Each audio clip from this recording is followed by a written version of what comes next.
Escape from Lemoncello's Library by Grabenstein. Chapter 4. So what kind of games are we talking about?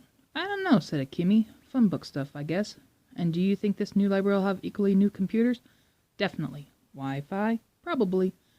Kyle nods slowly. And all this takes place Friday night? Yep. Akimi, I think you just discovered a way for me to shorten my most recent groundation. Your what? My game-deprived parental punishment. Kyle figured being locked in the library with computers on Friday night would be better than being stuck at home without any gaming gear at all. Can I borrow a pen and a sheet of paper? What? You can write your essay now on the bus? Better late than never. They're doing homeroom, Kyle, first thing. Fine, I'll keep it brief. Kimmy shook her head and handed Kyle a notebook and a pen. The bus bounced over a speed bump in the school driveway. He would need to make this essay really short. He was hoping the 12 winners would be randomly pulled out of a hat or something, and like the lottery people said on the TV commercials, you just had to be in it to win it. Meanwhile, in another part of town, Charles Chiltington was sitting in his father's library, working with a college student who'd been hired to help him polish up his extra credit essay. He was dressed in a typical school uniform, khaki slacks, blue blazer, button-down shirt, and tastefully striped tie. He was the only student at Alexandriaville Middle School who dressed that way. What's a big word for library? Charles asked his tutor. Teachers love big words. Book repository. Bigger, please. Anthonium? Perfect. It's such a weird word, they'll have to look it up. Charles made the change, saved the file, and sent the document off to the printer. Your dad sure reads a lot, says his Eli tutor, admiring the leather-bound books lining the walls of Mr. Chiltington's home library. Knowledge is power, said Charles. It's one of our fundamental family philosophies. Another was, we eat losers for breakfast. Kyle and Akimi climbed off the bus and headed to school. You know, said Akimi, my dad told me the library people had like a bazillion different architects doing drawings and blueprints that they wouldn't share with each other. How come? To keep everything super secret, my dad and his firm did the front door, and that was it. The second they stepped in Mr. Cameron's classroom for home period, Miguel Fernandez shouted, Hey, Kyle, check it out, bro. He held up a clear plastic binder, maybe 2 inches thick. I totally aced my essay, man. The library dealio? Yeah, I put in pictures and charts plus a whole section about the ancient library of Alexandria, Egypt, since this is Alexandriaville, Ohio. Cool, said Kyle. Miguel Fernandez was super enthused about everything. He was also president of the school's Library Aids Society. Hey, Kyle, you know what they say about libraries? Not really. They have something for every chapter of your life. While Kyle groaned, the second bell rang. All right, everybody, said Miss Dana Cameron, Kyle's homeroom teacher. Time to turn in your extra credit essays. She started walking up and down the rows of desks. The judges will be meeting the faculty lounge this morning to make the preliminary cut. Darn it, thought Kyle. There were judges. This was not going to be a bingo ball drawing like the lottery. Mr. Keeley, the teacher, hovered at his desk. Did you write an essay? Yeah, sorta. I'm sorry, I don't understand. Either you wrote an essay or you didn't. Kyle half-heartedly handed her his hastily scribbled sheet of paper.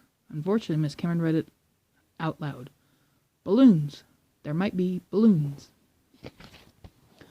The classroom erupted with laughter. Till Miss Cameron did that tilt down her glasses and glare over them thing she did to terrify everybody in total silence. This is your essay, Kyle? Yes, ma'am. We were supposed to write why we're excited about the grand opening. Well, balloons are always my favorite part. I see, said Miss Cameron. You know, Kyle, your brother Curtis wrote excellent essays when he was in my class. Yes, Miss Cameron, mumbled Kyle. Miss Cameron sighed contentedly. Please give him my regards. Yes, ma'am. Miss Cameron moved on to the next desk. Miguel eagerly handed his thick booklet. Very well done, Miguel. Thank you, Miss Cameron. Kyle heard an odd noise in the parking lot. A pattering, clunking, clanking sound. Oh my, said Miss Cameron. I wonder if that's him. She hurried to the window and pulled up the blinds. All the kids in the classroom followed her. And then they saw it. Out in the visitor parking lot, a car that looked like a giant red boot on wheels. It had a stripe of notched black boot sole for its bumper. Thick shoelaces crisscrossed their way up from the windshield to the top of a 10-foot-tall boot collar. It looks just like the red boot from that game, said Miguel. Family Frenzy. Kyle nodded. Family Frenzy was Mr. Lemoncello's first and probably most famous game. The red boot was one of 10 tokens you could pick to move around the board. A tall, gangly man stepped out of the boot car. It's Mr. Lemoncello, gasped Kyle, his heart racing. What is he doing here? It was just announced. This evening, Mr. Luigi Lemoncello himself will be the final judge. Of what? Your library essays. Chapter 5. Eating lunch in the cafeteria, Kyle stared at his wilted fish sticks, wishing he could pull a magic take another turn card out of thin air. I blew it, he mumbled. Yep, Kim agreed, you basically did. Can you imagine how awesome the new library is going to be if Mr. Lemoncello and his Imagination Factory guys had anything to do with it? Yes, I can. I'm kind of hoping I get to see it. After all, I wrote an essay, not one sentence about balloons. Thanks, rub it in. Akemi eased up a little. Hey, Kyle, when you're playing a game like Sorry and you get bumped back 3 spaces, do you usually quit? No, if I get bumped, I play harder because I know I need to find a way to get back those 3 spaces and pull ahead of the pack. Hey, guys, Miguel Fernandez carried his tray over to join Kyle and Akemi. He was being followed by a kid with spiky hair and glasses the size of welder's goggles. You two know Andrew Peckelman, right? Hey, said Kyle and Akemi. Hello, Andrew is one of my top library aides, said Miguel. Cool, said Akemi. Miss Younghands, the librarian, just confirmed that Mr. Lemoncello is the top secret benefactor who donated all the money to build the new public library. $500 million. She heard it on NPR, said Peckelman, who wore more or less talked through his nose. So we did some primary resources on Mr. Lemoncello and his connection to Alexandriaville. What'd you find out, said Kyle. First off, said Miguel, he was born here. He had 9 brothers and sisters, added Andrew. All of them crammed into a tiny apartment with only 1 bathroom over in Little Italy, said Miguel. And, said Peckelman, sounding like he wanted to one-up Miguel, he loved the old public library down on Market Street. He used to go there when he was a kid and needed a quiet place to think and doodle his ideas. And get this, said Miguel eagerly. Miss Tobin, the librarian back then, took an interest in little Luigi, even though he was just, a little kid like us.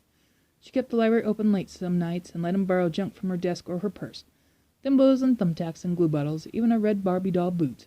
Stuff he used for game pieces so he could map out his first ideas on a library table. Then, Andrew jumped in.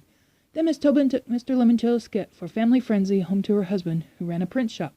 They signed some papers, created a company, and with a couple years they were all millionaires. But Miguel had less word. Now, of course, Mr. Lemoncello is a bazillionaire. What are you 4 nerds so excited about? Said Haley Daly as she waltzed past the gaggle of popular girls in her royal court. Haley was the princess of the 7th grade. Blonde hair, blue eyes, blazing bright smile. She looked like a walking toothpaste commercial. We're pumped about Mr. Lemoncello, said Miguel. And the new library, said Andrew. And, Kyle melodramatically, just seeing you, Haley. You are so immature. Come on, girls. Haley and her friends flounced away to the cool kids' table. Check it out, said Akemi, gesturing towards the cafeteria's food line, where Charles Chiltington was balancing 2 trays, his own and one for Miss Cameron. I'm so glad you have lunch duty today, Miss Cameron, Kyle heard Chiltington say. If you don't mind, I have a few questions about how conventions within genres such as poetry, drama, or essays can affect meaning. Well, Charles, I'd be happy to discuss that with you. Thank you, Miss Cameron, and may I say that sweater certainly complements your eye color.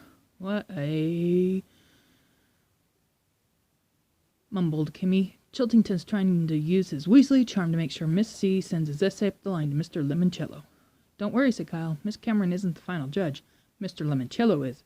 Since he's a genius, he will definitely pick the essays you guys all wrote. Undoubtedly, said Peckelman. Thanks, Kyle, said Miguel. I just wish you could win with us, said Kimmy. Well, maybe I can. Like you said, this is just a move back 3 space car. I take a walk on the boardwalk when someone else owns it. It's a shoot and shoots and ladders, a detour in the molasses swamp in Candyland. Yo, Kyle, said Miguel, exactly how many board games have you played? Enough to know that you don't ever quit until somebody else actually wins. He picked up his lunch and headed for the dirty tray window. Kimmy called after him. Where are you going? I have the rest of lunch and all of study hall to work on a new essay. Miss Cameron won't take it. Maybe, but I've got to roll the dice one more time. Maybe I'll get lucky. Hope so, said Kimmy. Me too. See you guys on the bus. Chapter 6. Working on his library essay like he'd never worked on an essay in his whole essay writing life, Kyle crafted a killer thesis sentence that compared libraries to his favorite games. Using a library can make learning anything and everything fun, he wrote. When you're in a library researching a topic, you're on a scavenger hunt, looking for clues and prizes in books instead of your attic or backyard. You put in points and subpoints. Wrapped everything in a tidy conclusion. Even checked his spelling, twice. But Kimmy had been right. Sorry, Kyle, Miss Cameron said when he handed her his new paper at the end of the day. This is a very good, and I am impressed with your extra effort. However, the deadline was this morning. Rules are rules. The same as they are in all board games you mentioned in your essay.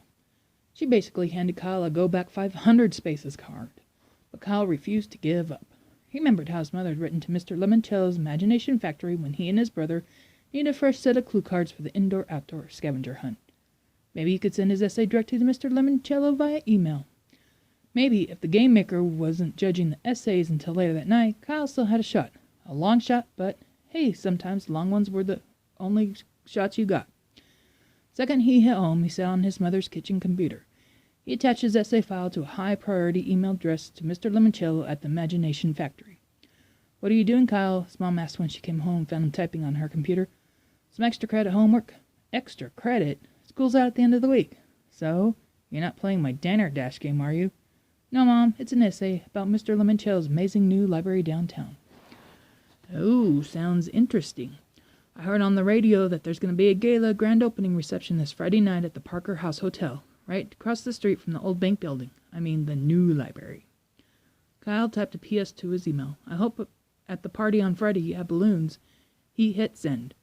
"Who did you send your essay to?" his mother asked. "Your teacher?"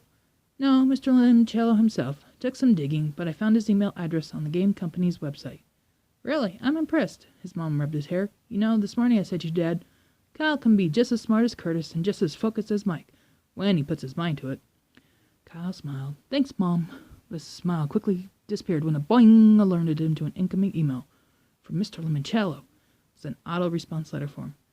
"Dear Lemoncello game lover, this is a no-reply mailbox. Your message did not go through. Do not try to resend or you'll just hear another bong, but thanks for playing our games." Chapter 7. Heading back to school on Tuesday, Kyle knew he had to go put on a brave face. He smiled as he walked with his class towards the auditorium for a special early morning assembly, the one where Mr. Luigi L. Lemoncello himself would announce the winners of the library lock-in essay contest. "I hoped you picked yours," Kyle whispered to Kimmy. "Thanks, I do too, but the lock-in won't be as much fun without you. When it's over and the library is officially open, you can take me on that tour. That's exactly what I'm going to do, if I win. If you don't, I'm sending a flaming squirrel after Miss Cameron."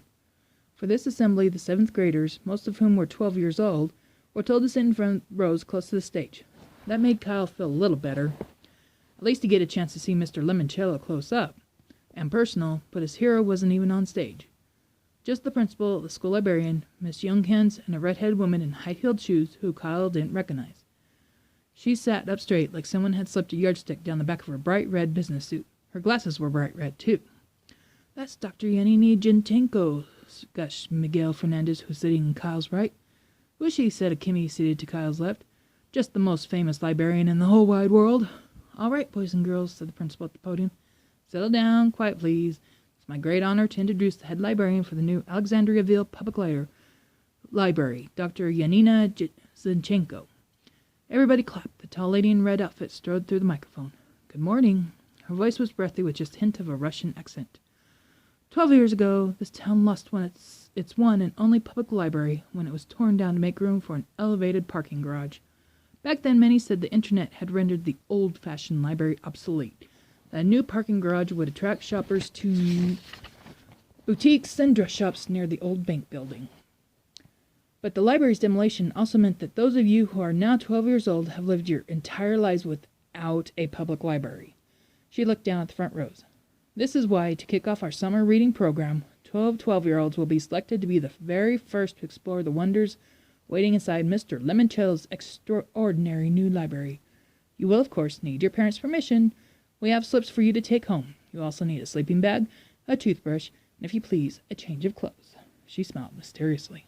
You might consider packing 2 pairs of underwear. Okay, thought Kyle. That's bizarre. Did the librarian really think 7th graders weren't toilet trained?